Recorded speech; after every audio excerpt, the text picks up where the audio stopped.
guys, my very own Nigerians. Welcome to the Energy Show, and this is the show where we light up ideas, uncover innovation, and explore the future shaping Africa today. I am still your host, Tiana, and today we are diving into a topic that's not only fascinating but also potentially revolutionary, and that's the future of floating solar farms in Africa. Now, when we talk about solar energy in Africa, we often imagine dry deserts and sunny rooftops dotted with solar panels. But what if I told you that the next big thing is solar power? Is on water. Yes. Floating solar farms, also known as photovoltaics, are making waves, literally and figuratively, and Africa might just be the continent that benefits the most from this innovation. Now let's talk about the floating solar farms. What are floating solar farms? Like what are floating solar farms, right? So what exactly is this? Now imagine thousands of solar panels not laid out on land but floating on reservoirs, lakes, and even dam surfaces. These panels generate electricity just like their land-based cousins, but with some key advantages. Now, they reduce evaporation from water bodies, they stay cooler, boosting efficiency. And they don't just compete for land, which is actually crucial for areas with high agricultural demand or maybe population density, right? So let's talk about why Africa needs this now, why they need this floating surface now.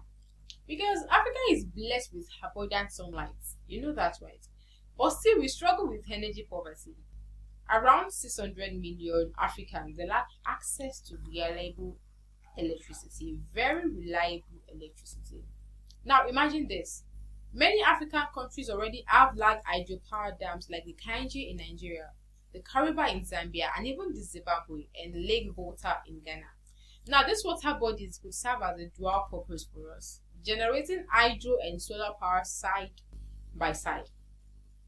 Now, think of it as a power couple.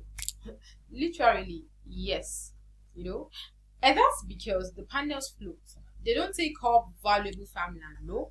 It's a win-win for energy and also the food security.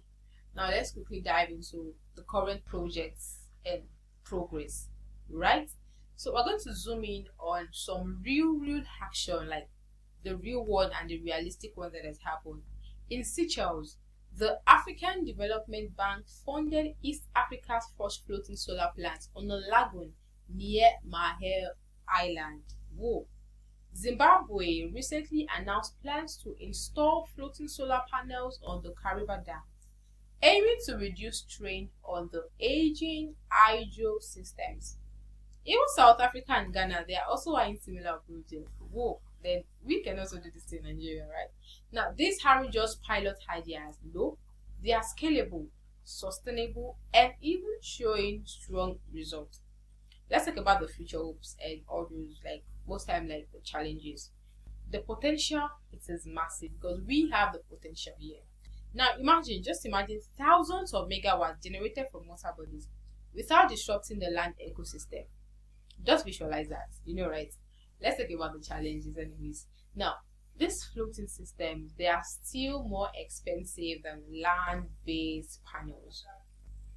Also the technical know, like talking about the maintenance and the installation on water, they need skilled expertise, very skilled one, and I doubt maybe Nigeria have that. Like, we shouldn't downgrade Nigeria anyways.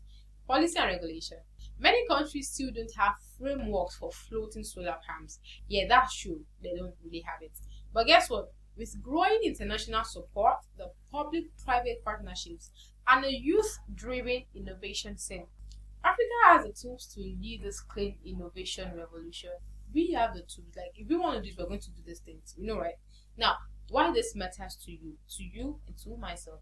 If you are an entrepreneur, an energy enthusiast, or just a curious African thinker, floating solar power could be your next big opportunity because it combines climate resilience, green jobs, and energy access all in one package. And for the everyday citizen, like person like you and I, it means fewer blackouts, cleaner air, and a brighter, more sufficient, like self-sufficient future. Now I'm going to give my closing thoughts on this topic, like these floating systems happening in Nigeria. Africa doesn't need to copy the world's energy path. No, no, no, no. Because we have the chance to innovate our own. And as water meets the sun, floating solar, it might just be the answer we've been floating towards all along, guys. Yeah. And thank you for listening to the Energy Show today.